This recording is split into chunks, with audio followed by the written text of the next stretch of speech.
যে পরিমাণে ভেজাল পণ্য বাংলাদেশে তৈরি হচ্ছে, প্রত্যেকটা দিন নিউজ ফিডে আমরা যে ফুডগুলো দেখতে পাচ্ছি, মাইক্রোপ্লাস্টিক পাওয়া যাচ্ছে। আপনার দুধে পাওয়া গেছে, টুথপেস্টে পাওয়া গেছে, কতগুলো টুথপেস্টের মধ্যে মাইক্রোপ্লাস্টিক পাওয়া গেছে।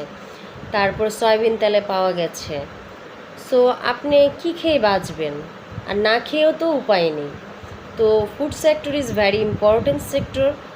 এই সেক্টরটাতে কিন্তু আমরা অনেক আগে থেকেই বলে যাচ্ছি বা অনেক লেখালেখি করলাম, কিন্তু এই সেক্টরটাতে কখনোই কোনো গভর্নমেন্টেরই দেখলাম না যে সেভাবে দৃষ্টি দিতে।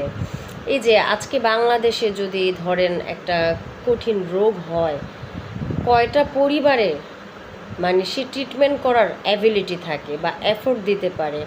আমরা প্রতিনিয়ত এই যে বিষ আমাদের হিউম্যান বডিতে অ্যাকসেপ্ট করছি, গ্রহণ করছি, তো এই যে আমরা বাঁচার জন্য খাচ্ছি, কিন্তু আসলে তো আমরা বাঁচার জন্য খাচ্ছি না, আমরা মৃত্যুকে আলিঙ্গন করার জন্য, মৃত্যুকে খুব কাছে আনার জন্যই এইসব খাবারগুলো আমরা খাচ্ছি। সো আমাদের সচেতন হতে হবে এবং এই সেক্টরটাতে কিন্তু দৃষ্টি দেওয়া উচিত। তা না হলে বাংলাদেশে ডে বাই ডে যে ক্যান্সারের ঝুঁকি বাড়ছে, প্রতি বছরই গড়ে গড়ে কত হাজার হাজার মানুষ মারা যাচ্ছে, ক্যান্সারে আক্রান্ত হচ্ছে, নানান ধরনের জটিল রোগে আক্রান্ত হচ্ছে, কিডনি ড্যামেজ হচ্ছে।